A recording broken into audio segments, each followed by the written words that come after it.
On their anniversary, my parents handed my sister a house key wrapped in a golden ribbon.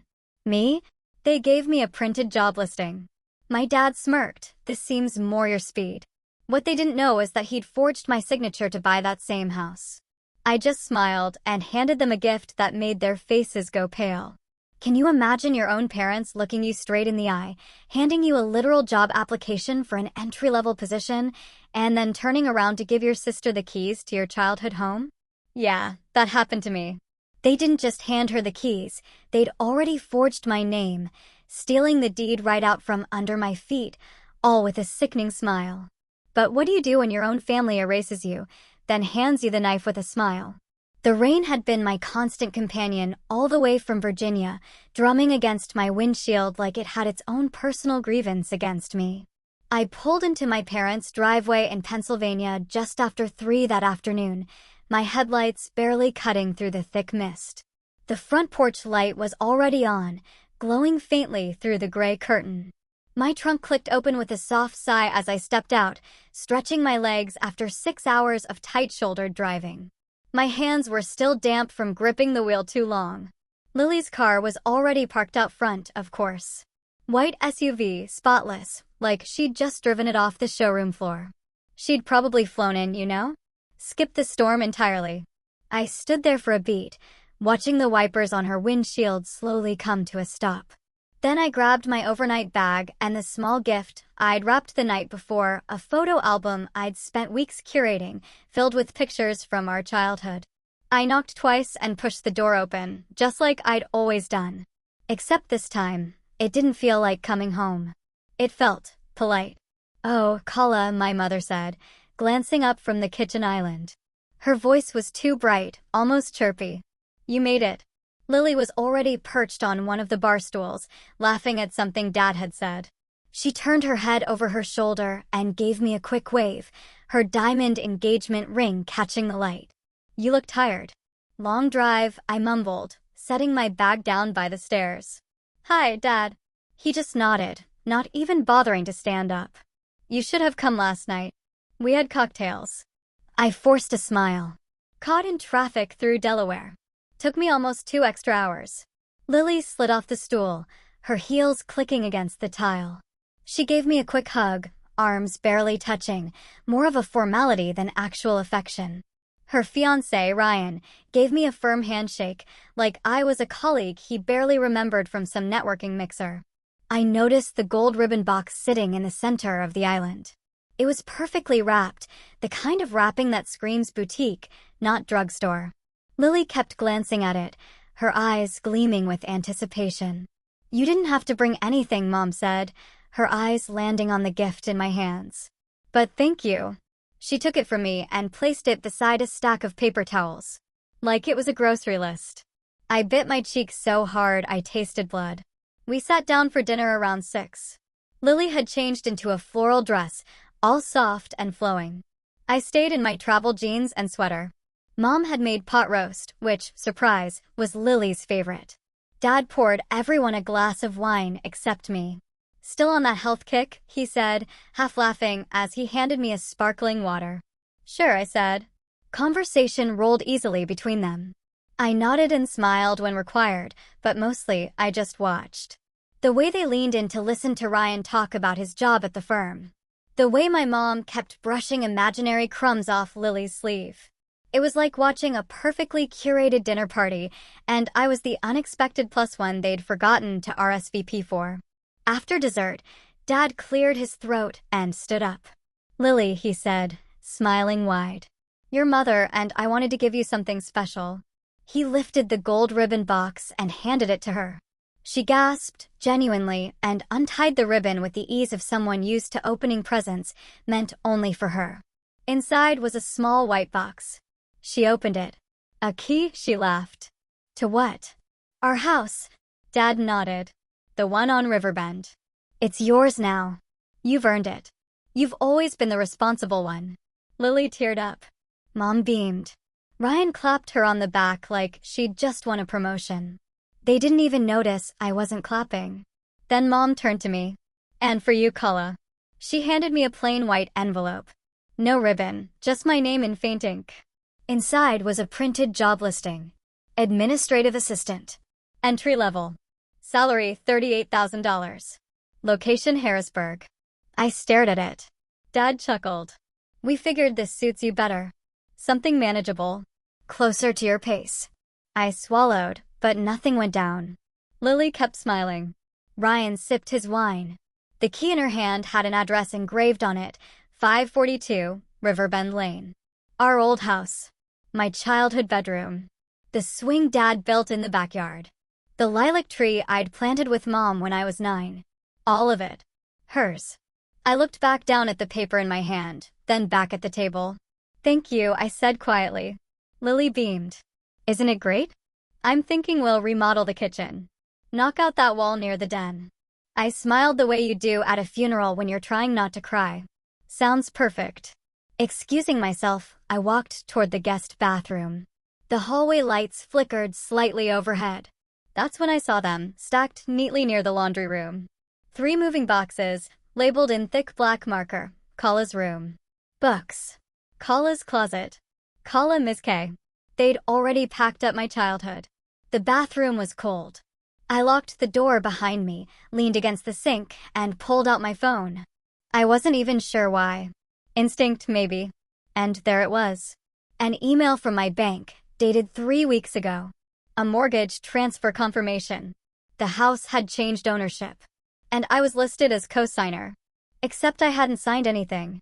I stared at the screen, my fingers numb. I scrolled through the PDF attachment. The signature, my name, it was perfect. Too perfect. But I hadn't written it. I hadn't even known they were selling the house. My father forged it. A slow, steady roar filled my ears. Rage. Quiet, buried, finally rising. I splashed cold water on my face, dried it with a hand towel, and walked back out. Everyone was laughing about something Ryan had said. I didn't ask. I picked up my bag, said I had an early meeting the next day. No one stopped me. As I reached for the front door, I heard my mother's voice, not whispering this time, just loud enough to carry. She should be grateful anyone still thinks of her. Outside, the rain had eased into a fine mist. The sky was turning a dark blue, the kind of blue that makes streetlights glow early. I looked down. The gold ribbon from Lily's box had fallen onto the porch, damp and curling at the edge. I bent down, picked it up, and slid it into my coat pocket. Not because it was pretty, not because I needed it, but because it was a stark, brutal reminder of what they valued and what they thought I was worth. I looked at the ribbon in my hand and smiled. Not because I was happy, but because I finally understood exactly what kind of gift they'd given me. I dropped the ribbon into the ceramic dish by the door and finally exhaled. That kind of breath that sits low in your chest. The kind that only escapes when something in you breaks loose. Not violently, just quietly, like a string snapping in the dark. My apartment was still. Not the cozy kind of still, but the kind that feels like nobody had waited up for you. The kind that reminded you this was a space I returned to, not a place anyone expected me to walk into. I hadn't changed clothes. My dress still smelled faintly of old perfume and rainwater. I'd peeled off my damp coat and left it slumped on the chair exactly where I'd tossed it last night. The job listing sat on my coffee table, mockingly crisp and dry, as if it hadn't survived the same dinner I did. My fingers hovered over it. I didn't touch it. Not yet. Instead, I walked into the kitchenette, clicked the old coffee maker on, and stared blankly as it sputtered to life. The aroma usually comforted me, but that morning it felt like a smell borrowed from someone else's life. The steam curled upward while the words from last night played back in perfect clarity. This suits you better. Something manageable. Manageable. I leaned my elbows on the counter and whispered to myself I wasn't invited to celebrate. I was summoned to witness. It didn't feel like humiliation anymore. Not exactly. The sting was still there, yes. But beneath it, something sharper had started to form. A shape. A clarity. The mug warmed my palms as I sat down, pulling my knees up beneath me on the couch. A draft slipped in through the old window frame. I sipped and stared across the room where stacks of mail leaned slightly to the left. My own handwriting scribbled across the envelopes. Sharp, decisive strokes. I thought about the mortgage confirmation I'd seen, the one with my name or someone pretending to be me. The signature had been too neat, too patient. It had none of the rush or rhythm my pen left behind. I stood slowly, reached for my journal on the bookshelf, and opened to a blank page. My pen hovered for a long moment before anything came out. Age 10. They missed my science fair. Lily had ballet. Age 14. Mom told me not to wear that blue dress again. Said it made Lily look washed out in pictures. Age 18. They skipped my birthday dinner. SAT prep for Lily. Age 22. My graduation photo was never framed. I paused. I had walked across that stage with honors. My father shook my hand that day with a nod, like I was some intern who delivered decent work. But Lily? Her kindergarten recital photo still hung in the hallway, in a gilded frame, next to her high school prom crown. That wasn't memory. That was pattern. I dropped the pen, suddenly too tired to write. My eyes burned, but I didn't cry. The sound of my phone vibrating broke the silence. I reached for it without thinking. Thumbed open the screen. Lily. A picture. Her new kitchen. Marble countertops. A caption in bubbly font, still surreal. Can't wait for you to see it done. No apology. No, hey, sorry about the weird dinner. No acknowledgement of the key or the envelope or anything. Just a digital slap on the back. I started to type a reply. Enjoy it. You always get what you want. But my thumb hovered over the blue send arrow and then moved up to delete, line by line. I stared at the blank message field for a beat, then backed out entirely. Instead, I opened an old folder I hadn't touched in months. Estate transfer. Grandpa's property. I'd made it when our grandfather passed years ago. My name was there, next to Lily's, on the original deed transfer. Grandpa had left it to both of us. I remembered that day. We'd both signed at the same kitchen table. Lily twirling a pen like it was a chore, and me reading every clause twice. I clicked through PDFs until I found the file labeled Initial Deed. Cosigners. There it was, black and white. This wasn't an oversight, you know? This was surgical. I shut the laptop and sat still for a while. The refrigerator hummed softly behind me. Outside, someone scraped ice off a windshield, the sound distant and oddly comforting. Life didn't pause just because yours cracked open. I stood, walked to my little desk by the window, and printed out the mortgage document, the forged one, the signature pretending to be mine. I circled it in red ink, one clean, confident circle. Then I taped it next to the front door, right next to where the ribbon sat in the ceramic dish. On top of the page, I scrawled a single sentence, know where you were erased, and start there. I stepped back, looked at it for a long moment. The only thing more dangerous than a daughter they thought was weak is one who stops needing their permission to exist. The morning sunlight barely reached through the blinds, but I was already dressed, my hair pinned back, my shoes by the door. I hadn't slept much. There was a tremor just beneath my ribs. Not fear, but something colder. Focus. I folded the forged mortgage copy into my bag, grabbed my notepad, and locked up behind me. The Allegheny County Recorder's office was just past downtown, sandwiched between a dry cleaner and a pawn shop. It was the kind of place you never visited unless something had gone terribly wrong or someone had made sure you wouldn't know until it was too late. The clerk behind the plexiglass had a name tag that read, Martha. Her glasses hung low on her nose as she looked me up and down. Hi, I said, my voice steady, polite. I'm trying to find records on a property. It used to be under my name. I believe there's been a fraudulent transfer. She didn't flinch. I guess she'd heard worse. Address? I gave it. She typed without looking at me. You got ID? I slid my driver's license under the glass. She scanned it, then tapped her keyboard again. Give me a second. While she printed something, I felt my hands getting warm with tension. My pulse drummed behind my ears.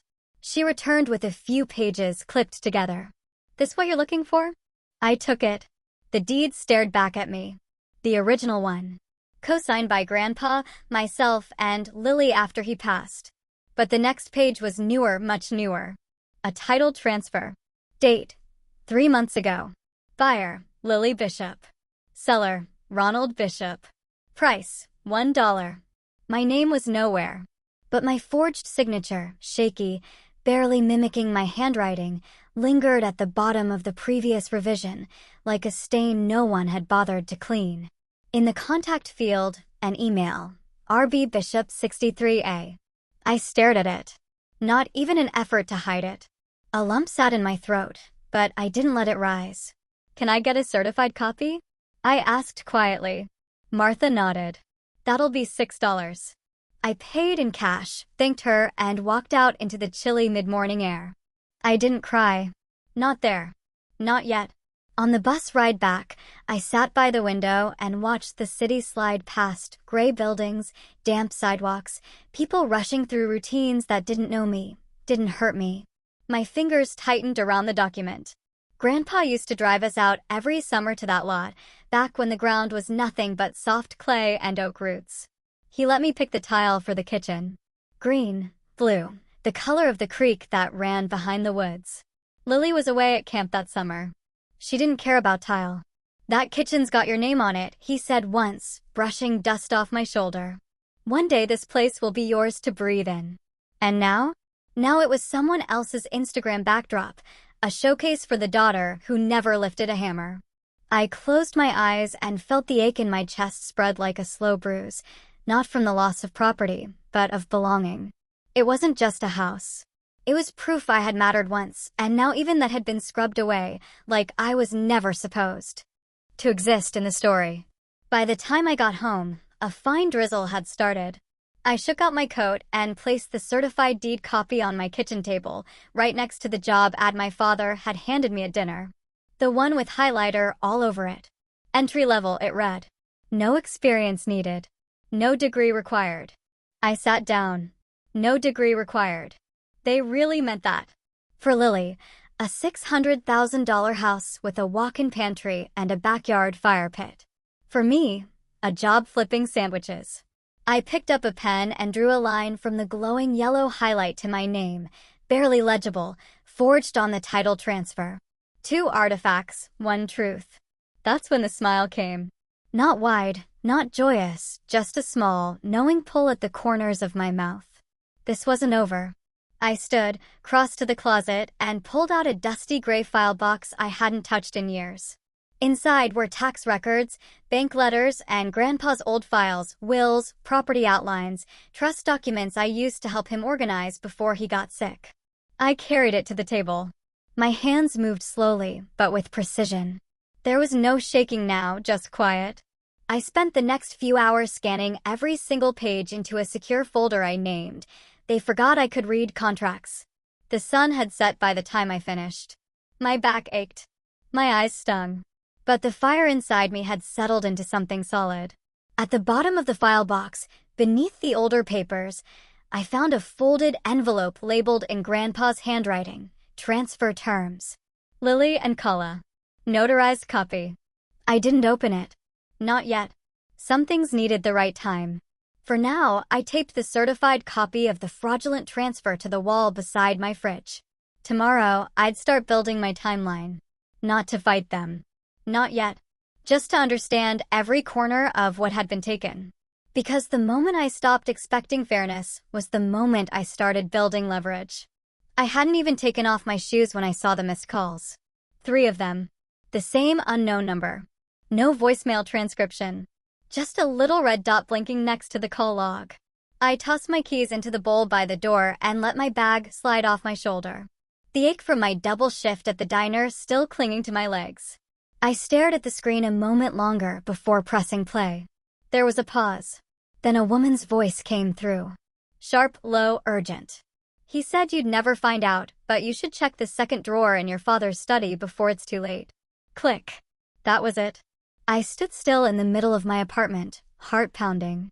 The voice wasn't familiar, not a relative, not a neighbor, but there was something in the way she said it, like it hurt her to speak.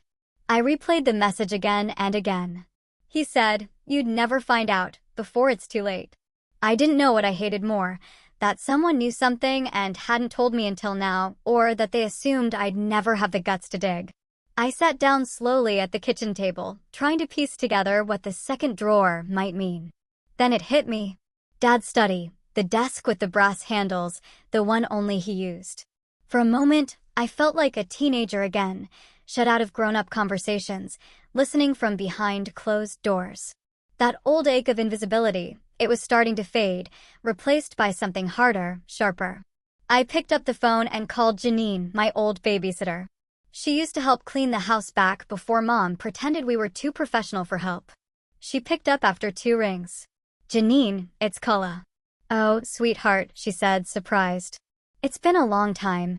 I need to ask you something, and I need you to be honest." There was a pause, then gently, "I'll try. Do you remember ever seeing my dad forge anything?" "My name?" The silence stretched. I heard her exhale like she'd been holding her breath for years. "One time," she said finally. "He was sitting at that desk, your grandfather's desk." Muttering to himself, said, "She'll thank me later. She always does." He was holding an envelope. Your name was on it. My skin prickled. What was in it? I never saw, but I remember thinking it wasn't right. The way he kept rewriting whatever was inside. I felt something twist in my stomach. Not pain. Something closer to fury with a leash on it. "Thank you, Janine," I said, my voice quieter than I meant. That night, I didn't sleep. I waited. I knew my parents would be out at some dinner. Mom posted their every meal online like she was reviewing Michelin stars from the suburbs. I waited until the timestamp on her latest steak tartare was live. Then I grabbed my coat. The garden planter on the side of the house hadn't moved in years. I knelt beside it, fingers numb from the cold, and pulled out the spare key. The same one I used back in high school when I'd forget mine at swim practice. The door creaked, just barely. As I slipped inside, everything smelled the same. Wood polish and lemon-scented dusting spray. Familiar, but not comforting. I moved straight down the hall. The study door was ajar. The brass desk gleamed in the faint light from the hallway. I pulled open the second drawer. At first, just old tax files and manila folders.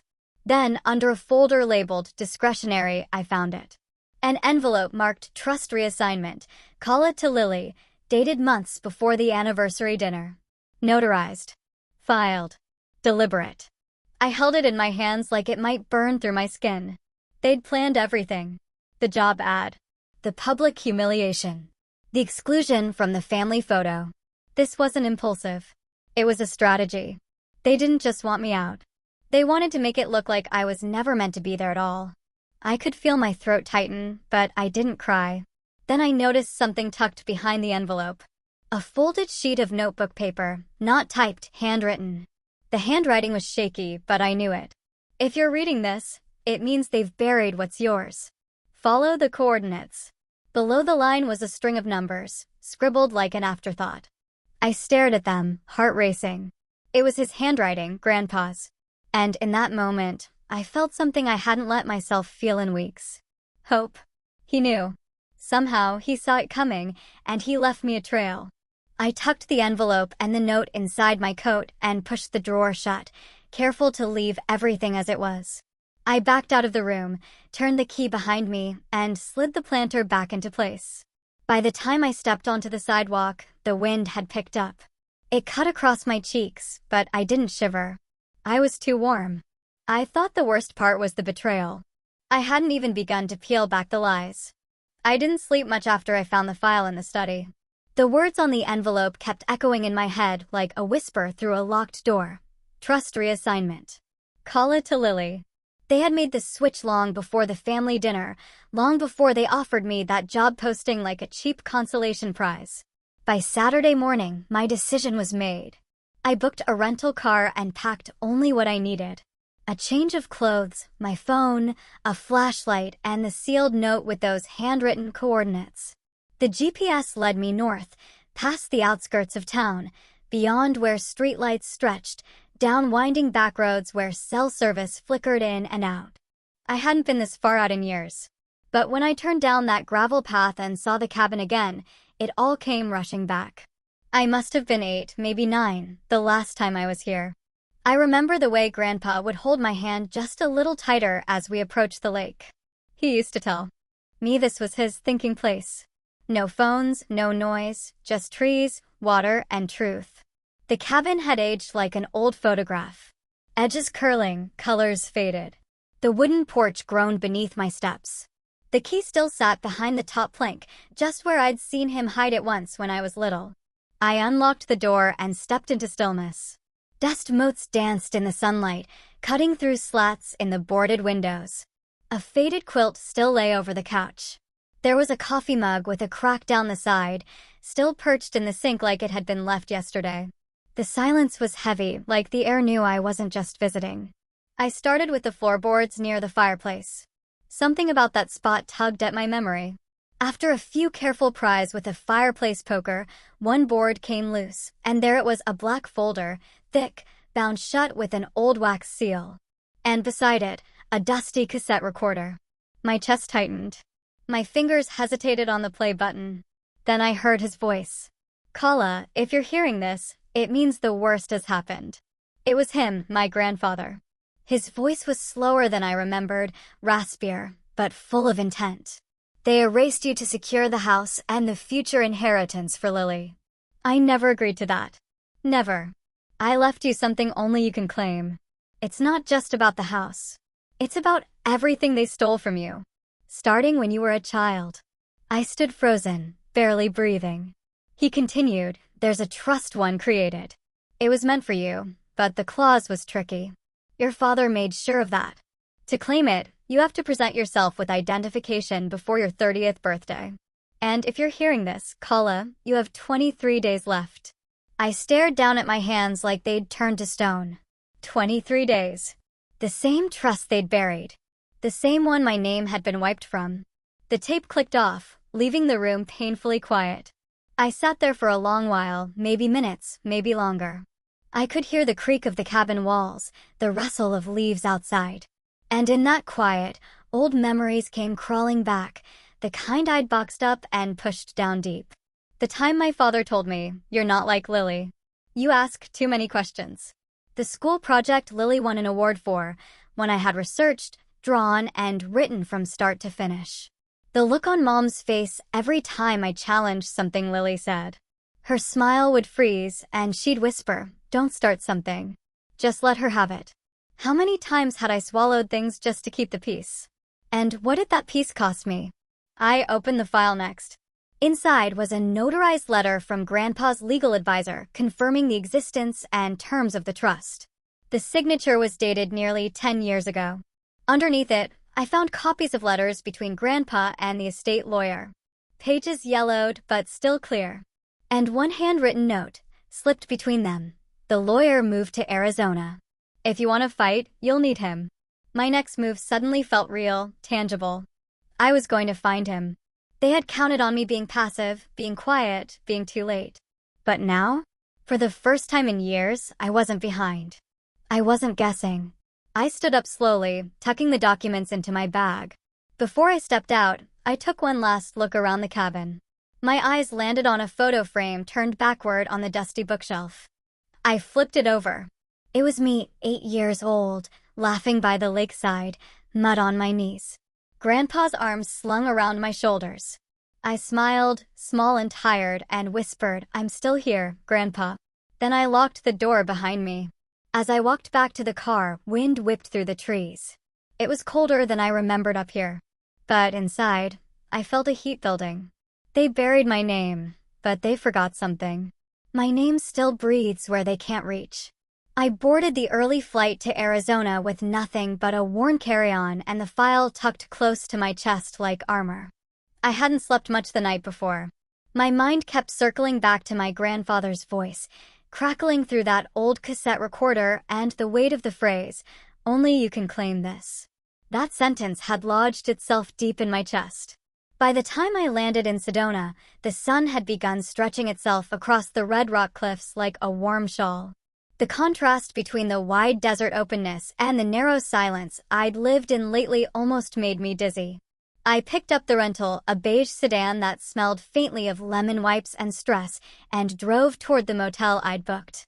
Simple, 2 stories, no frills, just a place to breathe. The law office listed in the file wasn't hard to find. It sat on the corner of an older street, sandwiched between a hardware store and a florist. The brick exterior had faded into a burnt orange over time, and the rusted nameplate above the door read, Raymond G. Eldridge, ESA. The door creaked slightly as I stepped inside, and I half expected dust to swirl up like in an old movie. An older man looked up from behind a battered oak desk. His glasses slid down his nose, and he squinted at me before his expression shifted, recognition blooming slow and warm. "Well," he said, standing carefully. "Kala. I thought I'd never see you again." There was no pretense in his tone, just a sort of quiet surprise, like he'd been waiting without knowing it.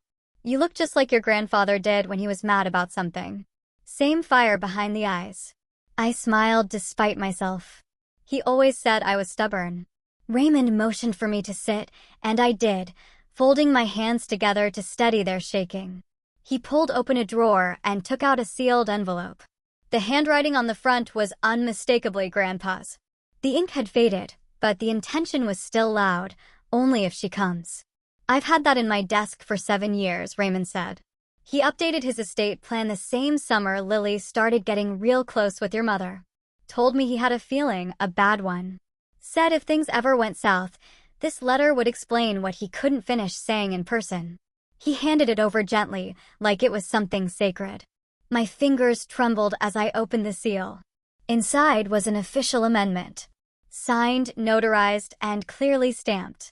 My name was listed as the sole heir, not only to the house everyone had fought over, but also a second property near Aspen. I blinked at the page. I'd never even heard of a second property. Raymond leaned back. "That house in Aspen, it was bought in your name when you were 16 under a guardianship clause. It only activates if you're legally proven to have been defrauded or estranged by your immediate family." My stomach sank and tightened at once. "And given what they did," he nodded. "There's a case here, but we'll need evidence. One credible testimony about your exclusion, and a certified handwriting expert to examine the forged sale documents they used." The air felt heavy around me, like the truth carried its own atmosphere. I tucked the documents back into the envelope and slipped it into my bag. For the first time in weeks, I felt the fog around me thin. We walked a short distance to a diner nearby, the kind of place where the coffee tastes like burnt hope and the waitress already knows your order by the second visit. Raymond ordered black coffee. I asked for tea. The silence between us wasn't awkward. It was a pause filled with purpose. After a few sips, he looked over at me and asked, "Kala, I know. It hurts, but why now? Why fight back after all these years?" I stirred the tea slowly. The steam fogged my glasses. I took a breath and said, "Because this isn't just about the house anymore. It's about showing my younger self she wasn't crazy for feeling unwanted. I let them tell me for too long that I was overreacting, imagining things, making it all up. But I wasn't. And I can't let that silence be the only story she remembers." He nodded, a soft sort of understanding in his eyes. "You were always the quiet one, even when you came into the office with your grandfather. But I remember you watched everything. Listened to the details no one else caught." I folded my hands on the table. It's time they realize I've always been watching, too. Raymond reached into his briefcase and pulled out a fresh copy of the document. "If you're ready, we can start the claim this week." I took it with both hands, carefully, as if the paper might break. And maybe a piece of me had been waiting to hold something solid like this. As we left the diner and stepped back into the Arizona sun, something shifted inside me. I wasn't the scared little girl waiting to be picked anymore. This time, I wouldn't let anyone speak for me again, not even an ink. By the time I stepped off the bus back in town, the sun was dipping low over the hills, painting everything gold and soft, like it wanted to trick me into thinking this place still held peace. But I knew better. The only thing waiting for me was a message blinking coldly on my phone. "We're having dinner to celebrate Lily's move-in. We'd like you to come, too. No hard feelings, no love, no hope you're well, no let's talk."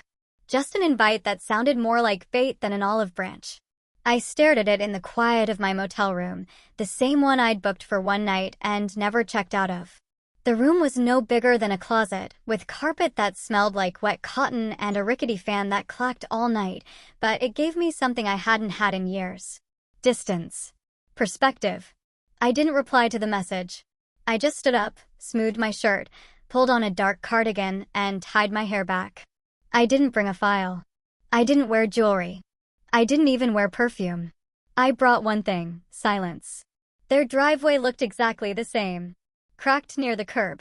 Oil-stained under where Dad always parked. Porch lights still flickering like nobody ever bothered to fix it.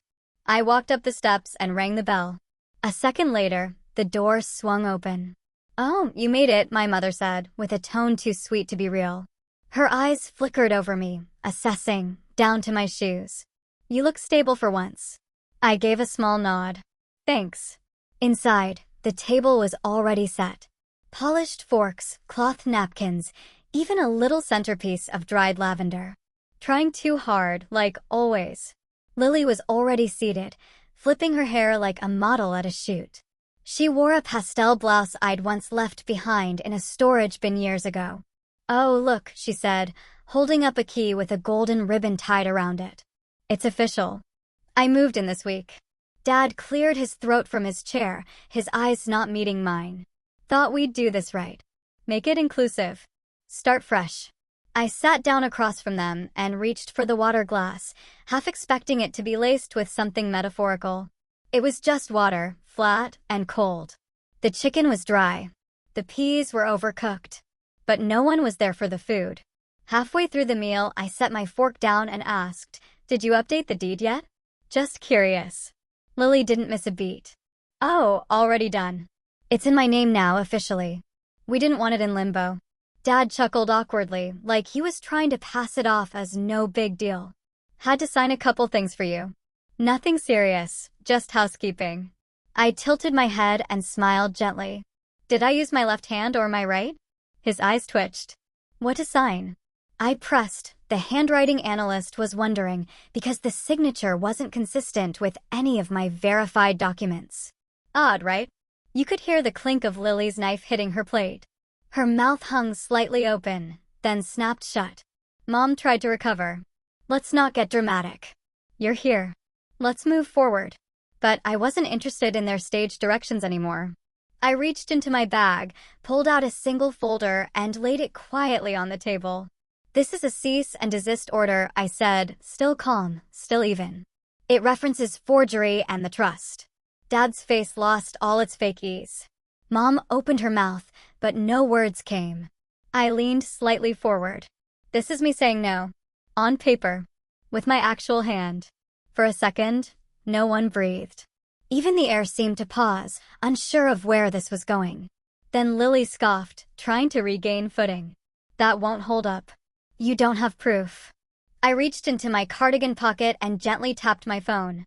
"This conversation? It's being recorded. Every word. Including when Dad just admitted to signing for me." She blanched. Her jaw clenched. "You're spying now? That's disgusting." I looked at her squarely. "You want the house. I want the truth. I guess we both have our priorities." I didn't wait for them to respond. I rose, tucked my phone back into my pocket, and left the envelope behind. I walked out before dessert. Behind me, the room stayed silent, except for the sound of paper trembling in Lily's hand. I didn't slam the door when I left. I didn't need to, because this time, it would never open the same way again. 3 weeks passed quietly. No more dinner invitations, no texts from my mother, no snide emails from Lily, just silence, and that was enough. The courthouse smelled like dust and lemon floor cleaner, like every civic building in the country. I sat on the wooden bench outside courtroom 4B with Miss Hartman, my attorney, next to me, flipping through the final set of documents. She didn't speak unless necessary. I appreciated that. We'd prepared. There was nothing more to say. Across the narrow hallway, they sat, lined up like a trio in a portrait nobody asked for. My mother, stiff-backed, her purse clutched like a shield. My father staring at the floor, his knees tapping out a rhythm of guilt. And Lily smiling. That same crooked smirk she'd worn since the day she wrapped my house keys in a gold ribbon and announced they were hers. I didn't return her gaze. I didn't need to. I was already past whatever they thought this day would be. The bailiff opened the doors. Kala Jameson versus Lily Jameson and Howard and Beverly Jameson. Civil hearing, room 4B. Inside, the room echoed with quiet authority. The judge, gray suit, rimless glasses, voice like gravel, nodded for us to begin. Miss Hartman opened cleanly, stating our case with a clarity that left no room for interpretation. Then came the exhibits. First, the signature report.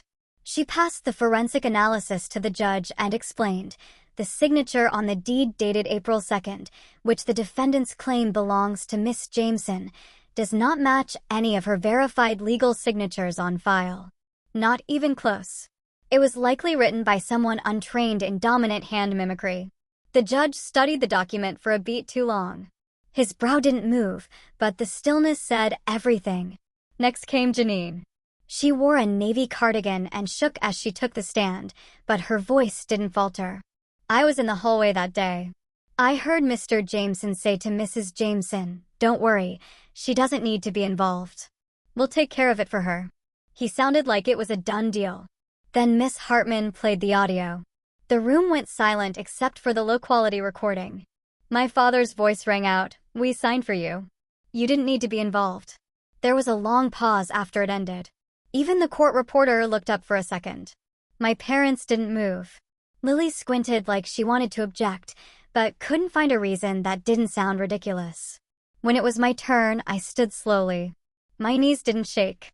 I spoke plainly. I never gave permission to transfer the house. I never saw the deed until after it was filed. I didn't sign it, and I didn't authorize anyone to sign on my behalf. Then I handed the judge the envelope with Raymond Eldridge's original trust amendment and the final clause he'd filed shortly before passing, one that had been buried and conveniently ignored. "This document," I said, "clearly names me as the rightful heir, not only to the home in question, but also to the Aspen property my grandfather purchased 10 years prior." The judge examined the clause carefully. Then he turned to the opposing counsel. "Did your clients disclose this?" Their lawyer stumbled. "Your Honor, we were under the impression that document had been superseded." The judge didn't blink. It wasn't. And forging a signature, especially in a civil matter concerning estate property, is no small oversight. He tapped his gavel once. "The trust manipulation is invalid. I hereby rule that Miss Kala Jameson is the sole legal heir to both properties, effective retroactively. The defendants are required to vacate both premises within 30 days. My mother's mouth fell open. My father looked like he aged 10 years in 5 seconds. And Lily? She dropped her gaze for the first time since the hearing began. I didn't smile. I just gathered my papers. As the room began to clear, I walked over to their table. My hands didn't shake when I reached into my tote and pulled out the gold ribbon, the same one Lily used to mock me. I set it down gently between them. Didn't say a word. It wasn't for them. It was for me. Let them keep the ribbon, the illusion, the performance, the hollow inheritance they thought they'd orchestrated. I had the real thing. I left the courthouse alone. No cameras, no crowds, just the sound of my heels clicking against linoleum and the faint buzz of fluorescent lights overhead. The parking lot was mostly empty. The sky above was soft with evening light. I didn't turn on the radio as I drove. The windows were down. The air was clean. I didn't need a victory speech. I didn't need an apology. They'd handed me a job ad once to push me out. I walked out owning everything they tried to steal. 2 months later, I wake up to the sound of wind brushing through the tall pines outside my window. The mornings in Aspen are cooler now. Soft gold light slants through the glass, touching the wooden floors I'd polished by hand. I let my feet touch the ground slowly, bare toes pressing into the grain of the old pine planks. There's no rush. No one waiting with fake smiles or cold instructions. Just the house. Mine. I walk the hallway without turning on any lights. My sketches hang on both sides now, framed in simple walnut, not to impress, but to live with. Each piece holds a moment I fought to keep for myself. One by one, I hung them here, not for a gallery, but for me. In the kitchen, the bread basket from my neighbors still sits untouched on the counter. Fresh rosemary bread. They dropped it off a week ago with a small card, "Welcome home, Kala." It wasn't the bread that moved me. It was the way they used my name, like I'd always belonged here. I pull open the last drawer in the hallway credenza, a space I hadn't touched until now. I didn't expect to find much. Some envelopes, old batteries, a keychain without keys. But beneath the clutter, I noticed something tucked in a manila folder addressed in familiar handwriting. My heart stirs before my eyes fully confirm it. His handwriting. My grandfather's. The ink is faint, but still neat. He always wrote like he knew someone would read it carefully. I sit down on the hallway bench and open the letter. It's dated just 3 weeks before he passed. My breath catches. Kala, it reads, I watched how they dismissed you. How they gave away what you earned like you were never meant to stand tall. But I saw. I always saw. I couldn't make them love you better. I couldn't undo what was already broken. But I made sure that when the time came, they wouldn't have the final say. They wouldn't hand you the key, so I made sure you'd own the door. I don't cry right away. Not the way people expect. There's no shaking or sobbing, just a stillness that lets the tears roll down gently, like dew gathering on leaves before dropping into the earth. He knew. Long before I had the words to explain, he already understood. By mid-morning, I'm behind the wheel of my car. No destination, just motion. The kind that clears your lungs and reminds you you're free to choose the direction. I take a slow detour past the house where I spent most of my life trying to earn space. The porch looks the same, though emptier. A forgotten ribbon, faded gold, flutters loosely from a bent nail beside the mailbox. They never took it down. Maybe they couldn't face what it symbolized. I don't stop. I don't even slow. The engine hums steadily as I pass, windows cracked just enough to let the crisp air in. I return to Aspen in the early afternoon. The sun has shifted higher now, dappling through the treetops. I walk into the house and head straight to the shelf beside the front door. From a small drawer, I take out a plain white box. Inside it, a key. No shine, no decoration, just metal. But it's the only one that ever truly meant something. I've labeled it with a strip of masking tape, not gifted, earned. I set it gently on the middle shelf where the sunlight hits around 2 p.m. every day. Not to hide it. To remind myself what's real doesn't need to scream.